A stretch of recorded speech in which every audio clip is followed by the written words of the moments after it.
రాష్ట్రాల్లో ఐటీ అధికారులు తనిఖీలు చేస్తున్నారు. ఏపీ, తెలంగాణలో ఏకకాలంలో 12 చోట్ల సోదాలు చేస్తున్నారు. హైదరాబాద్ లో ఏకకాలంలో 4 ప్రాంతాల్లో తనిఖీలు చేస్తున్నారు. రియల్ లైఫ్ బంటి బబ్లీ కేసులో ఐటీ అధికారులు సోదాలు నిర్వహిస్తున్నారు. అలాగే భువనేశ్వర్ లో అరెస్ట్ అయిన హన్సిత, అనిల్ కుమార్ కేసులో కూడా సోదాలు చేస్తున్నారు. ప్రధాని మోదీ ప్రిన్సిపల్ సెక్రటరీ అల్లుడి పేరుతో వసూళ్లకు పాల్పడ్డారు.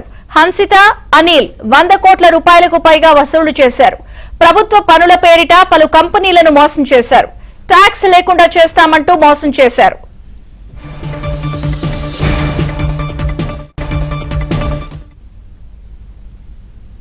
రెండు తెలుగు రాష్ట్రాల్లో ఐటీ అధికారులు తనిఖీలు చేస్తున్నారు. ఏపీ, తెలంగాణలో ఏకకాలంలో 12 చోట్ల సోదాలు కొనసాగుతున్నాయి.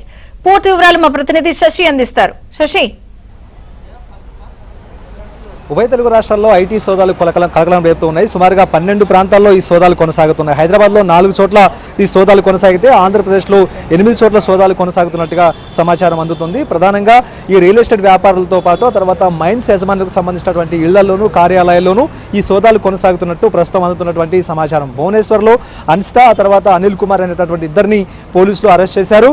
ప్రధానంగా వీరిద్దరు కూడా ప్రధానమంత్రి ప్రిన్సిపల్ సెక్రటరీ పీకే మిశ్రాకు అల్లుడు, కూతురు అంటూ కూడా చెప్పుకుంటూ పలు మోసాలకు పాల్పడినట్టుగా ఇప్పటికే భువనేశ్వర్ పోలీసులు తేల్చారు. వీరిద్దరిని అరెస్ట్ చేసిన తర్వాత వీరి నుంచి కీలక సమాచారాన్ని రాబట్టారు.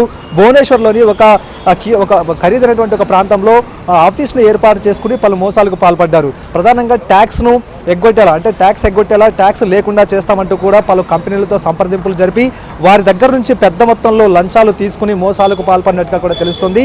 అయితే ఇటు ప్రధానమంత్రికి సంబంధించిన ప్రిన్సిపల్ సెక్రటరీకి సంబంధించిన అల్లుడు, కూతురు అంటూ కూడా చాలా మంది నమ్మి వీరికి పెద్ద మొత్తంలో ముడుపులు ముట్ట చెప్పినట్టుగా తెలుస్తోంది. ఇక ట్యాక్సులు లేకుండా చేస్తామంటూ ఒకవైపు ప్రభుత్వంలో రకరకాల పనులు ఇప్పిస్తాం, టెండర్లు ఇప్పిస్తామంటూ కూడా మరోవైపు ఈ మోసాలకు పాల్పడినట్టుగా కూడా ఇప్పటికే పోలీసులు గుర్తించారు. సుమారుగా 100 కోట్ల వరకు కూడా ఈ మోసాలకు పాల్పడినట్టుగా పోలీసుల విచారణలో వెల్లడైంది. ఇక మోసం చేసినటువంటి డబ్బుతో వచ్చినటువంటి ఆ డబ్బుతో విలాసవంతమైనటువంటి జీవితాన్ని హన్సిత, అనిల్ కుమార్ గడిపారు. విల్లాలు కొనుగోలు చేశారు, ఆ తర్వాత లగ్జరీ కార్లను కొనుగోలు చేశారు. అలాగే దేశవ్యాప్తంగా కాకుండా ఇటు ఉభయ తెలుగు రాష్ట్రాల్లో ఉండేటటువంటి కొంతమంది కూడా ఈ ఇద్దరికి ముడుపులు ముట్ట చెప్పినట్టుగా కూడా ఇప్పటికే పోలీసుల విచారణలో వెల్లడైంది. కాబట్టి ఇక ఆంధ్ర, తెలంగాణతో పాటు ఇక దేశవ్యాప్తంగా కూడా ఈ సోదాలు కొనసాగితే ఆంధ్ర, తెలంగాణలో 12 చోట్ల ఈ సోదాలు ప్రస్తుతం కంటిన్యూ అవుతున్నాయంటూ కూడా చెప్పుకోవచ్చు. ప్రధానంగా భువనేశ్వర్లో ఇద్దరిని అరెస్ట్ చేశారు. వీరు ప్రభుత్వంలో ఉండేటటువంటి, కేంద్ర ప్రభుత్వంలో ఉండేటటువంటి పెద్ద పెద్ద వ్యక్తుల పేర్లు చెప్పుకోవడం, వారు మాకు అత్యంత సన్నిహితులు అంటూ చెప్పుకోవడం, వారి దగ్గర తాము దిగినటువంటి ఫోటోలను తమ వద్దకు వచ్చినటువంటి వ్యాపారవేత్తలు, ధనవంతుల దగ్గరకు చూపించి అనంతరం వారిని మోసగించినట్టుగా కూడా తెలుస్తోంది. ప్రధానంగా ఇన్కమ్ ట్యాక్స్ లేకుండా చేస్తామంటూనే ఎక్కువ శాతం మోసాలకు పాల్పడినట్టుగా కూడా తెలుస్తుంది. మరొక అంశం ఇందులో గనుల వ్యాపారులనే వీరు పెద్ద ఎత్తున కూడా టార్గెట్ చేసుకున్నారు.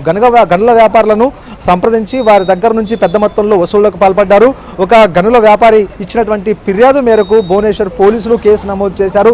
అనంతరం ఈ ఇద్దరి మీద కూడా నిఘా ఉంచారు.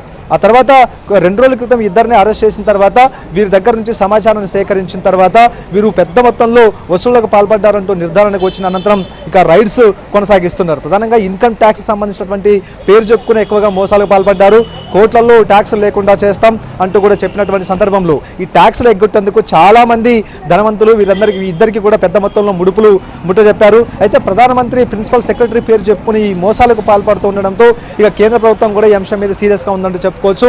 ఐటీ అధికారులు కూడా ఈ అంశాన్ని చాలా సీరియస్ గా తీసుకుని ఈ సోదాలు కొనసాగిస్తున్నారు. ఎవరెవరైతే ఈ దంపతులు ఇద్దరికి కూడా డబ్బులు ముట్ట చెప్పారో, ఎవరెవరైతే పెద్ద మొత్తంలో లంచాల రూపంలో ఇచ్చారో వారి వివరాలను తెలుసుకున్నటువంటి ఐటీ అధికారులు వారి ఇళ్లలోనూ తర్వాత వారి కార్యాలయాల్లోనూ ఈ సోదాలు కొనసాగిస్తున్నారు.